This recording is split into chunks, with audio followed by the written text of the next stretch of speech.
Don't worry. If we're allowed to swear, we're allowed to fuck it up because I just edited it out. Okay. I've heard it. Oh, should we just be DJs? Should we just like, wow. Yeah. We did it. We're going to be famous. I promise I will hold it together, Jaime. You're just bringing out and I have to say it now, all the generator juice. I don't know if that's a promise you can make. And generator juice is truly the worst thing I've ever heard in my life. Okay. Disgusting. Hey, friends. We are fearless. Welcome to the podcast. My name is Frances Young, and we are here today with Jaime Glassman. Before we get to this episode, I would really love for you to know what your human design energy type is so that you can follow along with what we're talking about, whether it's an episode with a guest or it's the Fearless Shorts. You're going to go to my website, www.thefearlessprojectltd.com. You're going to input some information and it's going to spit out something that looks a little weird. Yeah, that is called a human design body graph. It's going to tell you 3 important things that today I hope that you go forth into the rest of life, understanding what energy type means, strategy, and authority. And if not, just keep listening to the podcast. I can't wait for you to see what we talk about, what I talk about, and maybe get a laugh or two. So without further ado, the audience got a feel for what this podcast is about to be about with our energy. I'll let you take it away. I don't know what you're going to say first. That's always a risk. My name is Jaime, and I am otherwise known as the Movement Maven, which is a name I created for myself. What does a Movement Maven mean, you ask? That you didn't ask, but I'm going to tell you. Basically, somebody that truly owns their movement, their body, and their own life. I realized that Maven is actually Yiddish for know-it-all, which works out because I am a little bit of a know-it-all, but it can also be defined as someone that really feels like they know it all about themselves, feels comfortable and confident in their ability to move, managing their life, managing their independence, and especially because I specialize in chronic pain and illness and really empowering people to take charge of their life, feel strong and independent, and feel like they can not only cope but thrive in their daily life when that previously seemed impossible. That was amazing. Wow. And you Googled that post coming up with the name? No. Oh. I made most of that up in terms of the meaning it is for me. No, but the name, Yiddish, the Yiddish. No, that was told upon me and I was like, it's too late now. That makes sense though. That beautiful moment of it all coming together and you didn't even realize. Yeah. Yeah. Life happens, you know. When you're open and your heart is open to the world, it comes to you in magical ways. Well, you came to me in a magical way. So I'll give it's actually a short story because Jaime and mine's friendship, business relationship, just all around being in each other's life. We've only known each other for like 2 weeks. Yeah. And now we're doing a podcast and now together. We're best forever. So. Literally. Yeah. Good luck to you. That's the way the odds ever be. So I met Jaime. I recently have become a flexologist. I fucking love that name. A flexologist with Stretch Lab. And Stretch Labs are a newer franchise to Canada where a practitioner will get hired, some form of manual therapist to stretch people. It's amazing.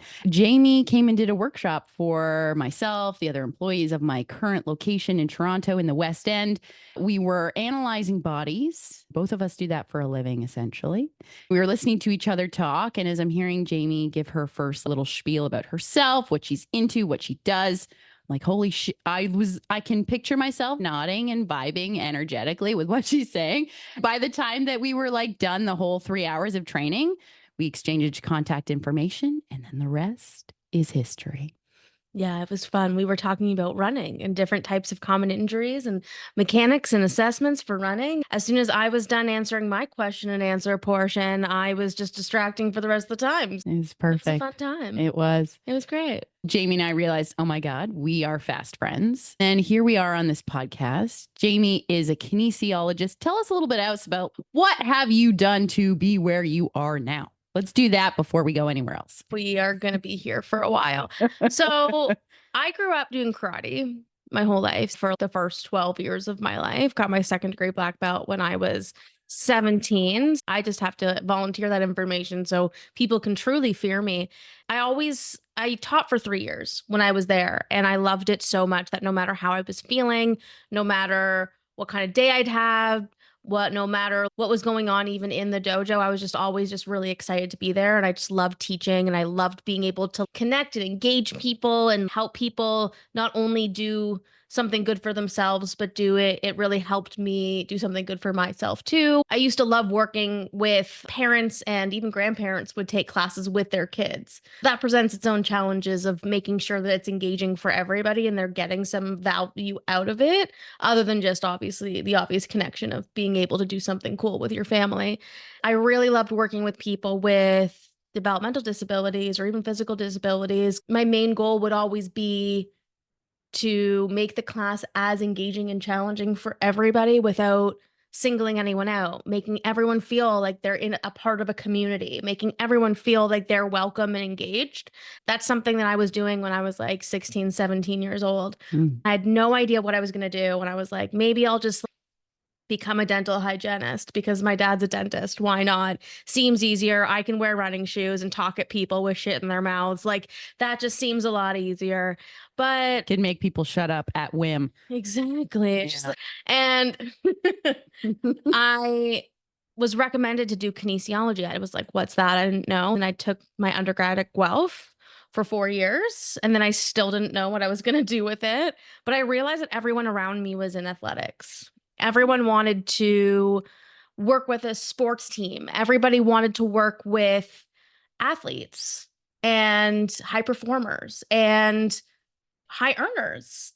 I noticed that for myself that I never really fit into that category. I've always had chronic pain, really susceptible to burnout. Now I understand that's a lot of because I have adult ADHD and didn't know and didn't manage it well and didn't know how to live in this world that wasn't made for me. But I realized that there was a huge discrepancy between what was popular and what was well funded and everybody else. Throughout my career, I've done a million different things. I worked for a physio clinic was my longest time. I did mostly like motor vehicle accident patients and WSIB claims and different injuries there. I've worked with a great team of different health professionals where I got the autonomy to actually explore my full scope and range as a kinesiologist. I got to do fitness testing for firefighters. I've done ergonomics for garbage truck drivers. I've worked in gyms. I've done fitness tests. I've done executive healthcare tests, stress tests, and other medical tests. 5 years ago, I created the brand, the Movement Maven, because I really wanted to help empower people that were really struggling, helping people that have felt marginalized by the medical community, that are waiting around for answers, because a lot about the way our healthcare system is structured right now is just waiting. It's waiting for answers, waiting for treatment. Then at that point, you don't even still know whether or not like that treatment's going to be effective based on the diagnosis, because it's still unclear whether that's affecting your function. And I'm like, that's actually it. and at the same time, too, there's so much stuff that you could be doing now to manage your stress, to manage your function, to allow you to live a strong, independent life with some support, with some guidance. I really wanted to help as many people as I can that have been struggling with chronic pain, struggling with illness, struggling with mental health, and being able to incorporate a healthy lifestyle, but also without shame, without guilt, without judgment, and creating a safe space for people that have felt really dismissed, whether it's because of a complex issue, an undefined issue, their race, their gender, their sexual orientation. I wanted to make sure that I was really creating a space where we can focus on the person as a whole and based on where their priorities are now and give them the space to explore without making any definitive commitments or strategies right away, just to give them the opportunity to choose what they want for their lives, and also have the flexibility for things to change as life presents itself, because we can't control everything, which is really just the most frustrating thing for me. Mhm. But really just finding that space to give people a chance to meet them where they're at and really help them feel seen and heard and address their actual issues, which is more than just their areas of pain. How is that limiting them from functioning? How is that limiting them from being able to participate in their lives stress-free? Something that I've always felt my whole life is I used to wake up every single day just scared. How is I going to feel that day? Am I going to have the energy to do the things that I want to do? Am I going to be able to focus on the things I need to focus on in order to move my life forward? Am I going to make the right decisions, or am I going to be in the right headspace to make those right decisions? And throughout exploring all these things, I just felt more and more drawn to this vision of creating a community around warmth, acceptance, and practical care, Mhm. where I'm just trying to put the care back in healthcare, baby. Oh my God. I could literally listen to Jaime talk about this all day. It's partially because I know deep within like my soul and what my essence of what I have also felt in the health and fitness industry. Both of us we're basically the same age. We've been in it for just over 10 years. It's been our whole life. And we're like, fuck the system, man. Like this system's fucked. But we're still here showing up, giving people space. Out of everything you said, we are truly meeting the person where they are when they come to us and saying that that place is okay. And no one else tells anybody that that place is okay, because that's where we feel the most vulnerable. That's where we feel the most like, holy shit, I know I can't control it, but I need help. What do I do? And that's the hard part, is really being able to navigate the blessing and the curse of the ability to have choice. Yeah. And this was our next like big premise. Let's hit it. The ability to choose is such a blessing, a luxury, a curse, and a barrier at the same time. Because I find that I have such a hard time with, I'm going to rant for a sec Go on for how like business coaches or just coaching in general, or just this idea of accountability. What does accountability mean? Accountability means creating your own ability to commit to something. Yep. It's keeping yourself accountable. It's holding yourself to a certain standard. And the hard part is that a lot of how we're feeling already right now is stress.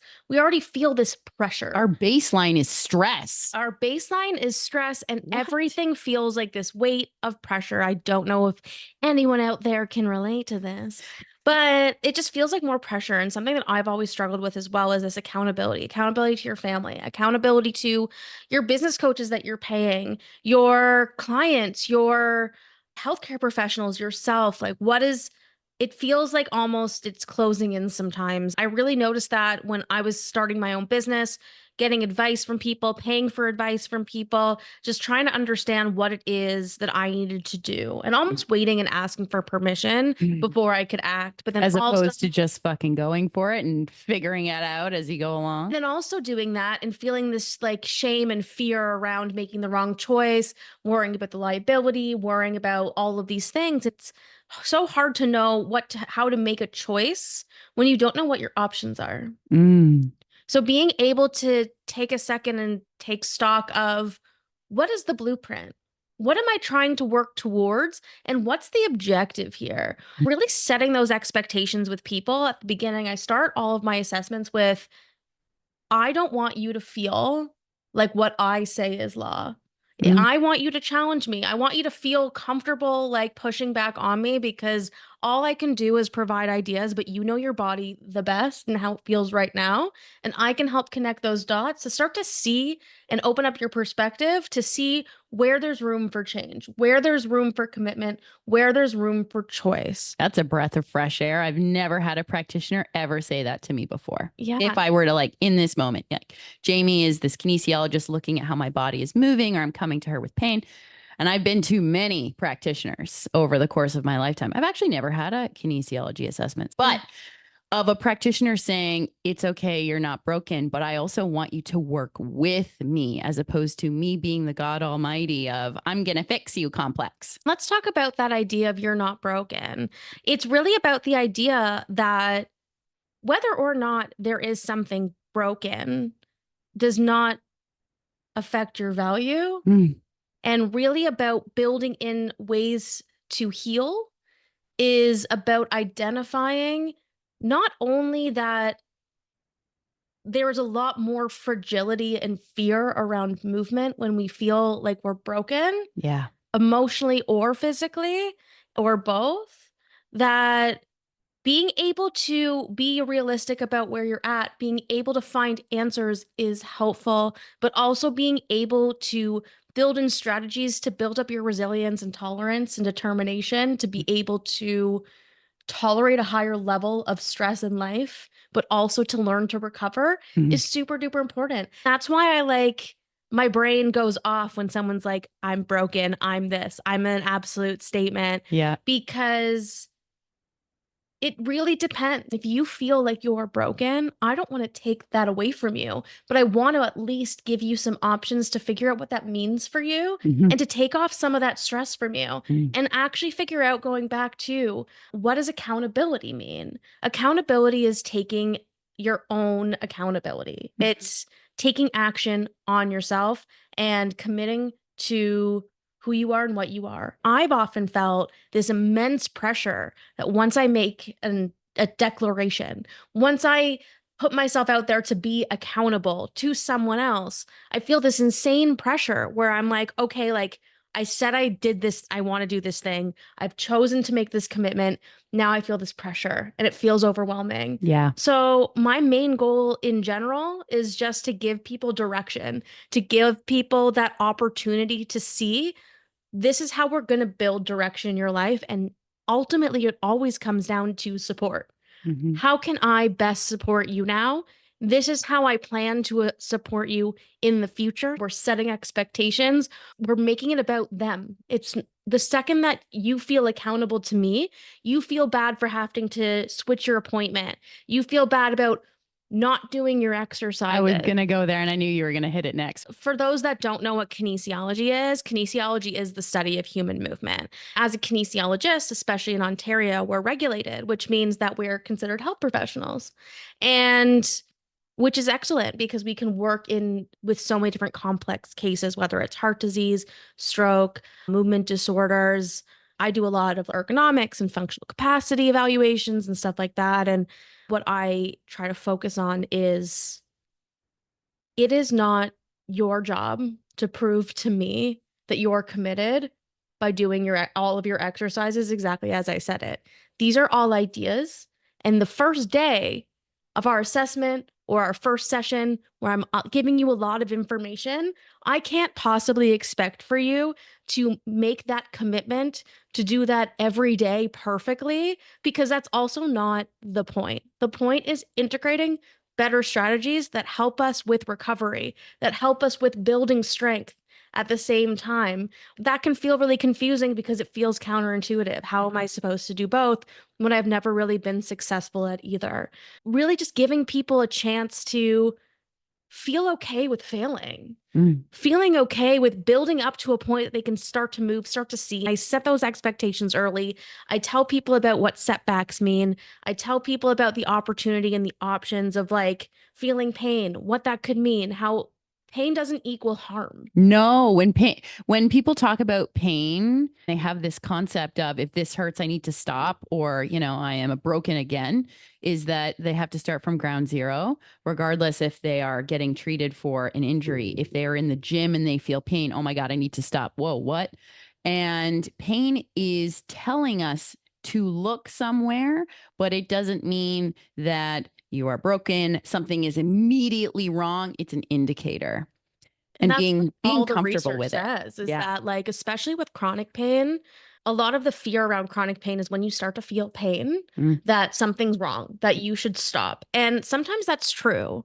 Sometimes you should. And that's really a good opportunity to explore. Yeah. And The one word that I always like to come back to around when I'm getting stressed, when a client's getting stressed, when things feel a little out of control is just be curious. Mm. When you're curious, you're able to see all the ways that things can be, as opposed to feeling this pressure of making decisions, definitive choices. So that's why I always come back to, I hate the word accountability. I hate it because it's important, but also because the way that it's been like readapted in our society is that we have this duty to be accountable to everybody else. But how do we build accountability in ourselves? Yeah. It ultimately comes down to just being open and curious. That's why I tell my patients, if they come in their second session, they're like, I'm so sorry I didn't do my exercises. I'm like, why are you sorry? Mhm. What about that is upsetting you and that you're worried about upsetting me? Because what we're doing is learning. There's so much value in showing up at all Mhm. that even if we're just getting your exercises in when you see me, that is enough at the beginning because you're learning and you're starting Exactly. to think about your body differently and you're starting to think about how your body is interacting with the world differently than you did when we first met. That is a huge accomplishment in and of itself, that even if you're not doing these like arbitrary exercises that are helpful and can help with your movement and can help with strength, how you interact with the environment matters way more. Thinking about those compensations or thinking about what is even accessible to you. Mhm. Because if we're not thinking about what's accessible and manageable and realistic, it's not a smart goal. No, not at all. The SMART goals, the SMART moment. Yeah. Yeah. I'm going to go back to just hearing you speak so beautifully about how passionate you are when someone comes in and this accountability piece and accountability to ourself. When we put ourselves into a box, we also put ourselves into this accountability box of, okay, so I said I am this and I have this thing I got to go do. And then when we don't uphold to that standard, let's say that accountability is a standard of something we are trying to do in life, whatever that is, it feels so limiting. It feels restrictive. It feels like I'm already going to fail before I start type of energy and mentality. And my whole journey through health and fitness and what I've realized myself as just kind of my life in a nutshell is it's been trial and error. It's been actually, it's okay to evolve and not say that I'm just the personal trainer because I never wanted to just be this one thing. I was like, that's so limiting. That's keeping a ceiling and restrictive energy on how I know that my whole life I'm meant to do all of these things regardless of what stage I'm in my life at what time. And the fact that you have that conversation with your patients in such an open, receptive, caring, putting the care back in healthcare. Yeah, I remembered that. Honestly, I do feel like, again, the timing of the universe of finding a human that has the same viewpoint as myself in health and fitness, but comes from kinesiology background, has all of her trial and error over here. I have all of my trial and over here of some other stuff that we're about to get into, that it is world domination. It is how are our brains going to help the world realize that they're only, yes, accountable to themselves, but they can hold themselves with compassion in that it doesn't have to feel like it's weighing them down. And that's the thing about image, isn't it? It's about being able to recognize that there are people out there that are making this trial and error. And there's this almost expectation for certainty, Mm, which is really just about being confident yeah. in your own abilities. And I find that the hardest thing throughout my career has been accepting that there is no certainty Mm. because humans are complex and Mhm. all you can do is try and see what's available. A lot of what I try to do with my clients is it's called motivational interviewing. So being able to see where their opportunities for change are at, seeing what they're open to, seeing where there's room.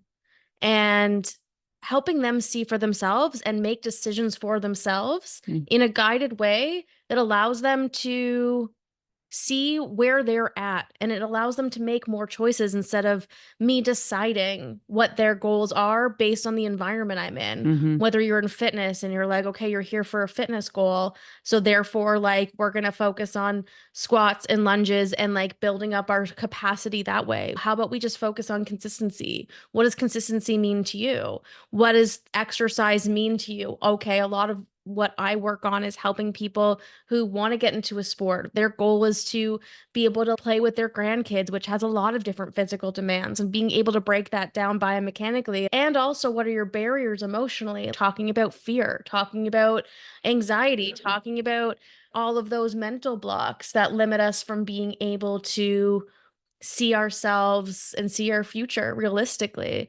and also be able to navigate what that means for you. Mhm. Definitely yeah. never thought that as a personal trainer, all of a sudden I would turn into also a therapist, also somebody's backhanded best friend that they can text me at a certain moment and be like, hey, what we did in this actually just helped me in this, but that was a mental situation, not even the physical situation. Going back to what I was starting to talk about around image Yeah. is Let's go really back there. challenging because there's all this perception. Our world has been structured as much as our healthcare system is really slow. That's the hardest thing. We have access to a lot of resources, but things are slow in order to get access. It's slow around being able to figure out what is even out there. There's an overwhelm of information. Then there's the expectation of how professional should be. I've been in the fitness and health industry for 10 years. Mhm. I've always been a short,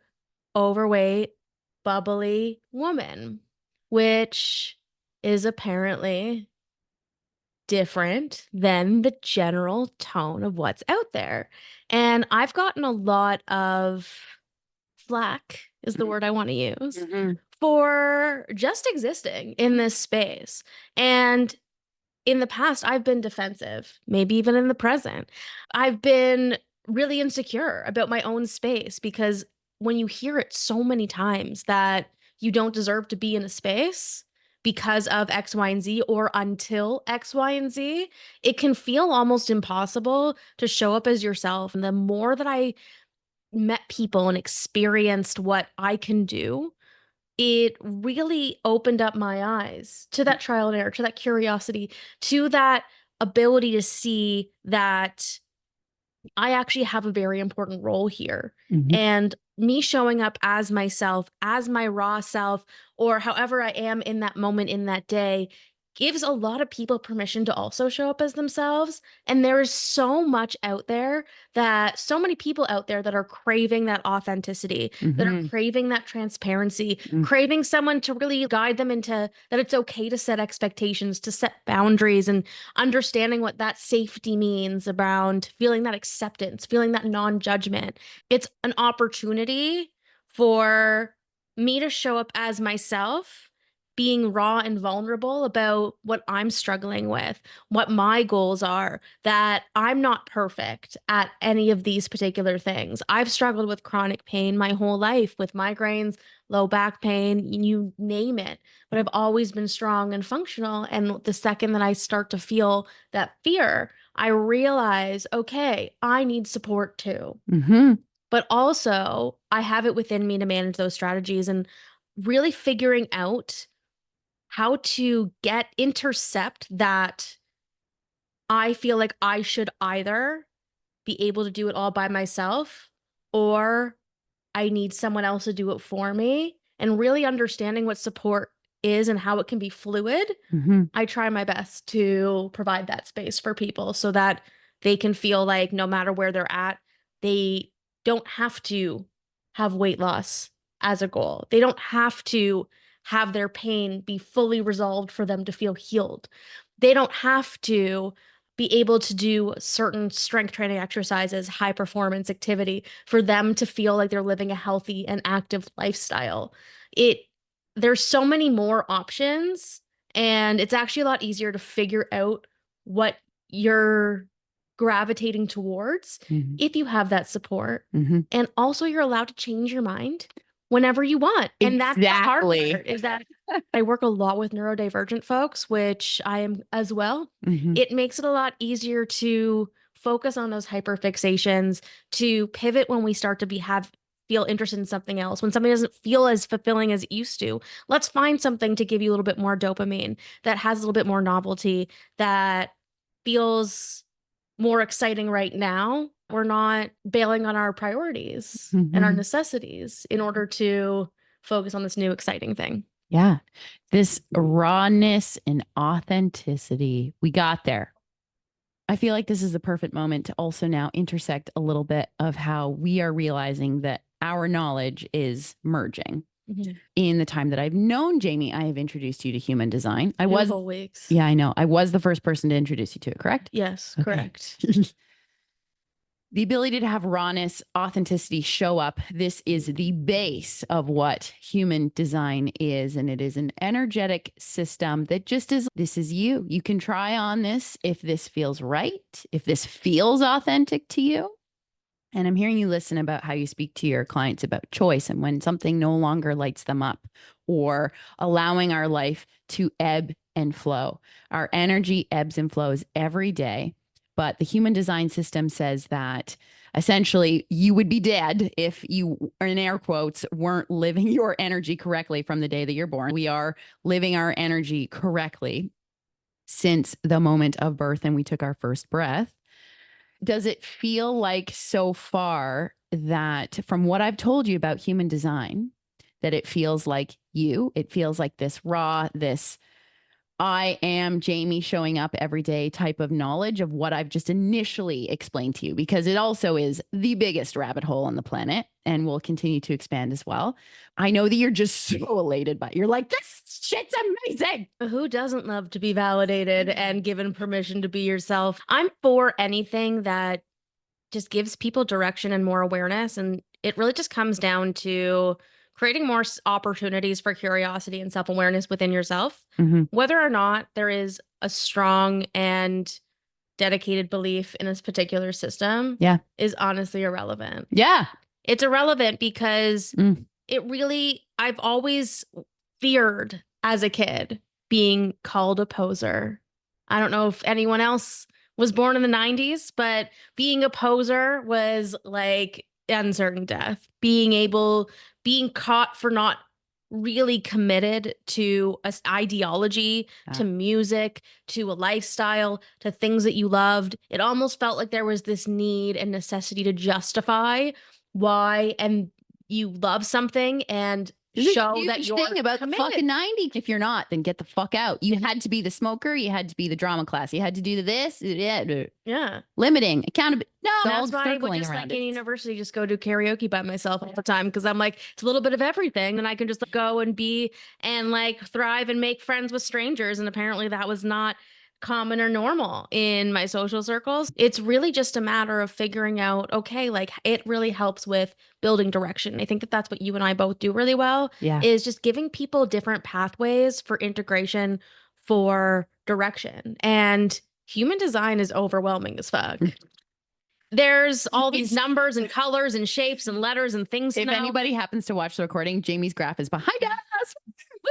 Yeah. And what was really cool about being able to be introduced to a new way of understanding yourself and building self-awareness in your own tendencies is that it really creates that opportunity to narrow in on choice and give you direction on how you could be behaving, interacting with your environment, and building your own life for yourself. That's what I really like about learning about human design, is that it also builds in that astrology. It's things that like you also relate to because it's your birthday. It's when you were born. It's the way that you know react to the world based on the systems. What's also really helpful is that we are ladies. Yeah. We already have different things going on in our bodies every day of the month. Yeah. So being able to like also understand how that interacts with our environment, which I think that that's really cool. What I find really fun about astrology. Yeah. Fun about understanding how that astrology and like the world really can impact how you feel. And whether or not I believe in a system as a whole. Mhm. And that goes back to that poser mentality Yeah. where you can start to be curious at any point without feeling like you have to commit your whole being to understanding and living that way. Yeah. What do I resonate with? What don't I resonate with? And it's just this extraterrestrial, extra opportunity to connect with our world and also just understand that the world is big. And there's going to be a lot of shit, and still that we will never, and I'll even bring back the moments of control that you've mentioned throughout as well. I have a little quote from somebody that I like to bring up often. It will fit perfectly with this, is that we're floating through space. Let it go. Let it go. Can't hold it back anymore. I knew we were going to get there. Keep going. That's what I love about Frozen is that it's like really just like they're like, oh, we're letting it go. I'm like, it's not that easy, bitch, but that's okay. That we are floating through space, and that's fucking scary. Mm. But if we're just floating, but there's no bottom anyways, why are we so scared that we're going to crash?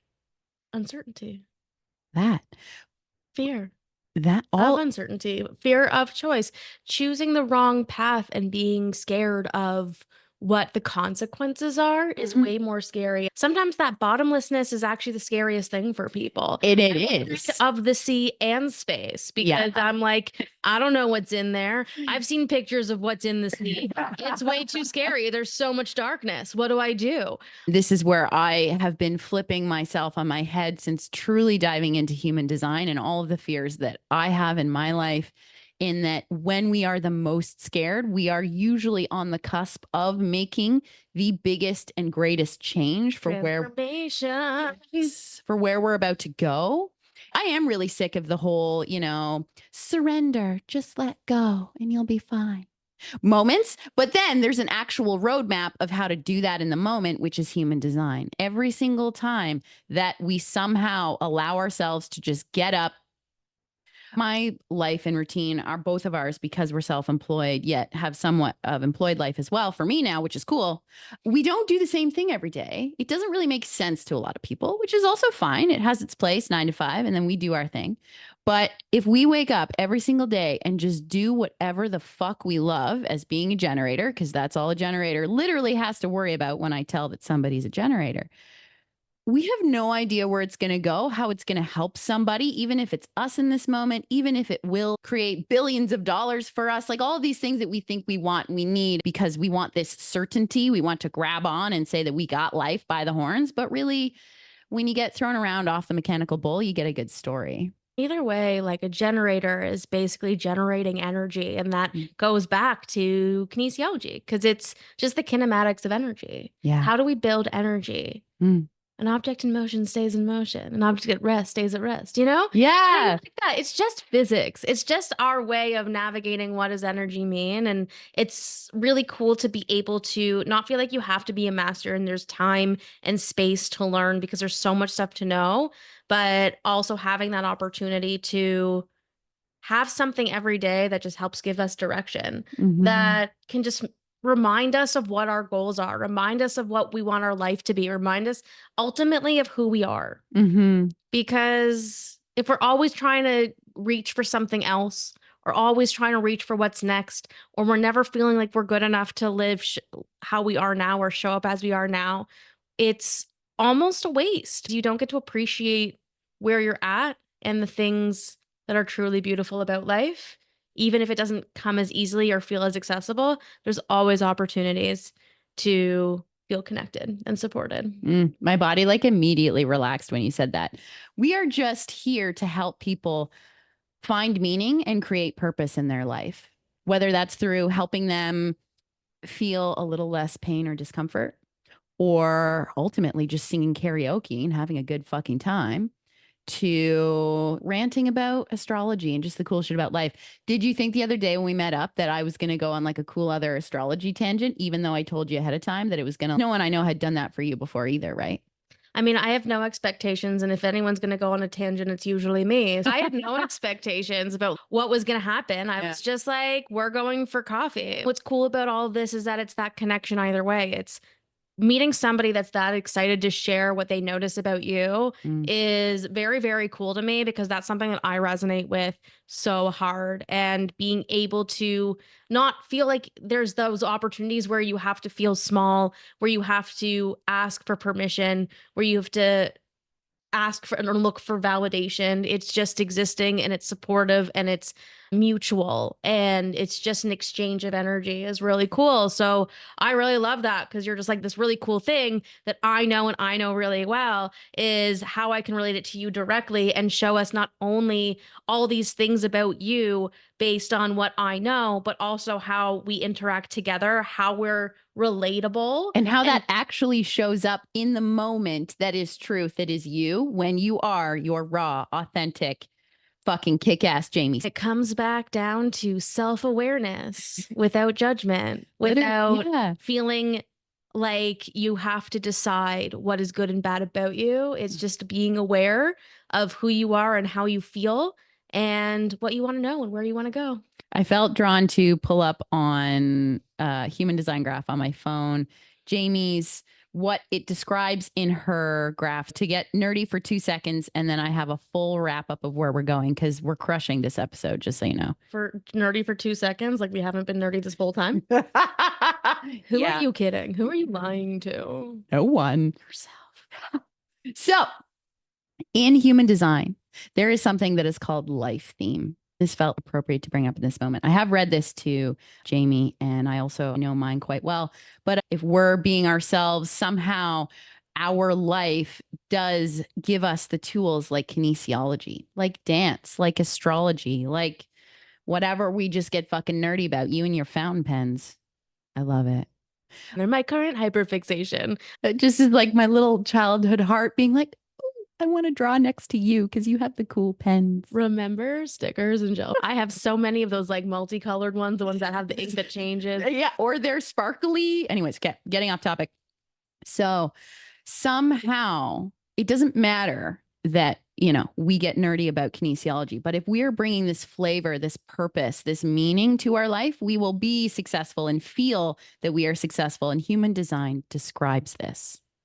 To every single person, this is what Jamie's is. Repetition is how we learn. So you can read this to me as many times, but there's also a recording now, so I can also listen to you. You can. And I am going to be recording GIFs and more human design cool stuff to just have in short nuggets. I have realized this about myself, that I love that.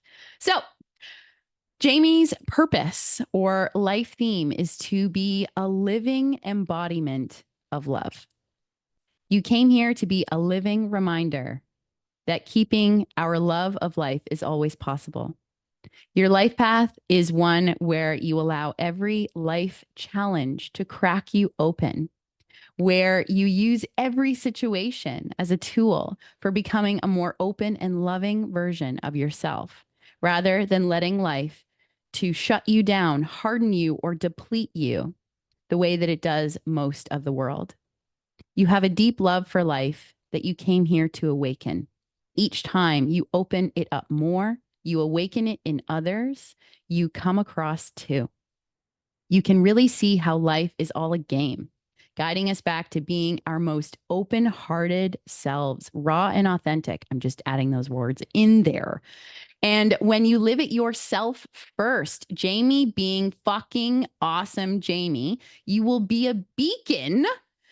Generators also just draw people to them when they're most authentic. You'll be a beacon and an inspiration to others. You have a propensity, there we go, to extremes, highs and lows in your habits and feelings. This is for a divine reason, because it's only by pushing the limits that you'll show us this attitude is always possible. Even in the deepest peaks and troughs, it's all a dance with life, God, and the universe.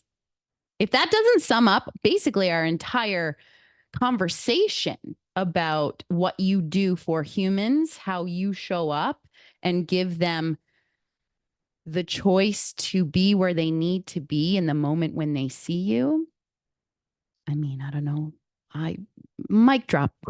It gives people the opportunity to show up as they are. And what that means is, yeah, I'm an emotional person. And a lot of how we were raised in our generation was to suppress, was to not be inconvenient, to be Yep. small and to be easy. And at this point, I've learned that, especially with the demographic of people I work with, is that there's not a lot of space where they can just be however they're feeling and whoever they are. And I'm going to ask some questions, but I set that expectation right away at the beginning of not only our first assessment, but throughout, because again, repetition is how we learn. I tell people, I want you to feel like you can show up however you're at in that moment. There's nothing in life that can limit you from getting value out of what we're doing, no matter how you're feeling, whether you're having a flare, a new symptom, you're emotional, you're not motivated, you have to change your appointment, even if you're not quote unquote your best self, whether it's how you feel like you look, how you're showing up, how your ability to focus. The more you talk about it and think about it, there is no absolute anything. Mhm. That's a part of your growth journey. Is really important to accept yourself for everything that you are, and also being able to be accountable to yourself by being honest, being able to identify what's realistic, to try stuff with that trial and error, and realize that if it was an error, that it's a learning opportunity to make that change. And even if you make that mistake again, or not even mistake, that like thing that wasn't the most healthy for you, that's okay. You That's needed that totally in that okay. moment. 100%. It's about figuring out how to not prolong that so it hurts you, Mhm. and that it makes things harder for you. And that's the hardest part, is getting back into that consistency. Yeah. And the best way that I try to do that is just to make people smile. I just want people to laugh. I want people to feel joy. I tell everybody all the time that my favorite time to work with clients is when there's been a setback, Mm. because I get to prove to them that even if they're feeling low, they feel like they failed, they feel like they've taken one step backwards, that they're actually like 17 steps ahead, because their awareness is different, their capabilities are different. They haven't lost what they've done and learned. They're able to see that it's just a moment of humanness Mm. and an unexpected life situation that just threw a curveball and tested us in how we respond. Mm-hmm. I'm always the bigger picture of life these days. Out of the moments of, okay, we had a setback and more pain this week, the same thing goes for just how it feels sometimes that if you have a setback and just kind of the greater functioning of your life, that you're feeling like things aren't moving forwards or whatever that means, just to say a note about something personal about me. And maybe we'll get a resonation with Jaime on the same moment. Then we'll pull a tarot card. So May was the first time back on stage for myself in 10 years. And we're not going to go down that rabbit hole of a story. But May, there was lots of chaos, lots of things going on in my life that felt like a bunch of setbacks were just compounding on each other for me to make a couple big decisions at that moment for where just kind of life trajectory was going. Then all of a sudden I needed to move.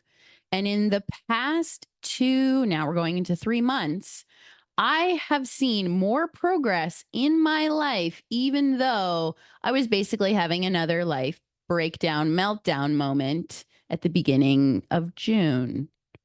But here we are. Setbacks are usually the things that propel us a lot further forwards.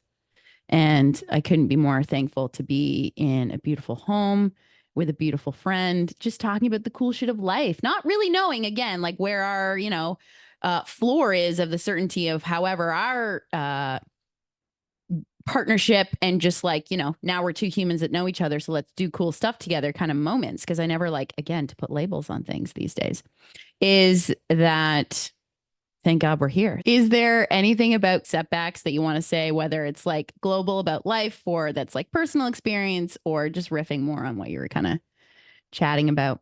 I just find that it's always a good opportunity to be vulnerable, and that setbacks will happen. The goal around being bulletproof is being able to handle the things that comes at us in life, and being able to respond and navigate our reactions. And that's something that I struggle with all the time. We're And just humans too, folks. I mean, we're on a podcast, but it doesn't mean we're superhumans. We just, I'm the superhero that nobody wants, but everybody needs. But I describe balance a lot around what balance actually means. And a lot of people feel like there's almost this mastery of balance of whether it's like emotional balance of feeling like you're just always in this point of balance and feeling like you're centered. And same thing with physical balance, where if you're standing on one leg, like that, you should be completely sturdy and still. But really, balance and being good at balance is being able to recalibrate. Before we end off here, I pulled a card before we even hopped on recording. One thing that Jamie and I were immediately bonding over is that they were messaging me over Instagram, and I post lots of things on my Instagram about just general life, let alone business. And I am a tarot reader. I have been since 2020. I'm self-taught. It's super fun. And it's just this neat thing that I love and I'm now very open about. So I post them all the time. Jamie sees me posting. She's like, pull me a card. I'm like, okay. Get so excited. We wanted to pull some cards while on our first podcast. This will be first of many. Jamie will probably be my co-host. I pulled the Four of Swords in reverse. And Jamie, if you find the Four of Swords in there, I would love for you to read it. And then live, I'm also going to pull another card for us. Four of Swords reversed indicates that the chronic stress experience has become a pattern, and this pattern can vary in intensity. It's possible you've become addicted to the restlessness, or it is possible that it has become a survival pattern, meaning that you don't feel you will survive without it. Therefore, even during times of ease, our minds will create stress for us by putting added pressure on things, by second guessing, doubting, and self-judgment. But the thing about relaxing is that your mind must be relaxed too. So this card encourages you to begin a practice of mitigating stress in your life. It's almost like that's everything I was talking about. I know. That's weird. Right? Scary. And I pulled that pre to us starting. And so now Although for anyone that's watching the video, this book is so little and cute. it's really great. These cards are also like iridescent. This is my first tarot deck that I ever bought in December of 2020. Yeah. That was kind of like, that was what we ended up talking about. Now let's see where It literally has a bone on it too. Yeah, there's some anatomy cool, and some cool We shit. love that anatomy. And We're body workers. That's what we do. Yeah, and there's a clock on it. It's just so beautiful. Okay, so we have the Three of Wands now. 3. Mm-hmm. I weirdly keep opening up to like right where it is, so that's pretty cool. Love that. So I love reading out of a book. I feel like I'm in like elementary school. I was like, gonna love reading it. I love reading things out loud. I love to perform. So Three of Wands, opportunity, expansion, action. The Three of Wands indicates that you are on the right path and have laid the necessary foundations for your venture to be successful. The plans you've created have provided the perfect container for you to take action and move forward. With this, you may be presented with new or unexpected opportunities. This can create rapid expansion, but it is important to remember that not all opportunities are created equal. Some will push you out of your comfort zone and will be good for you in the long term, whereas others may not be in alignment with you and your core work. Now is not the time to get caught up in quick results. Pace yourself for long-term success by making calculated choices. Examine the benefits, if it feels in alignment, and whether you see it fitting in long-term. Check in with your body. What does a yes feel like in your body? What does a no feel like? Get to know your internal compass so when opportunities come at you, you can make informed and aligned decisions. Staying grounded with yourself and your vision will prevent you from being carried away. Well, that just also sums up, us being generators, a true yes, a true no. If anyone listening is a generator, we listen to what our body says, whatever your energy type is, your body will tell you the answer as opposed to your mind. It's one of those things too, where you're just like, I thought I was original, but it's all in this book already. How's that possible? It's just the universe and the reflection. If anything, we're only accountable to ourselves, what our body is telling us in the moment to decide, and that it's okay to be overwhelmed with choice and ask for support. Fuck yeah. Fuck yeah. I have no idea how we should wrap this up today. It should probably be you singing and me being Rappity rap, rap, rap, rap, up. Rappity rap, rap, rap, rap, up. Yeah, yeah, yeah. Get it, get it, get it, yeah. And see. High five. I'd like to leave you with a reframe as to how to look at yourself with a little more fearlessness. Once upon a time, I did a meditation. This was a few years ago. Coming out of this meditation, something was very clear from my body. My body told me to fear itself less. You do not have to be afraid of the intuition that your body is speaking to you. You can fear yourself less. You can love yourself more. And I promise you that life is going to show you the rest.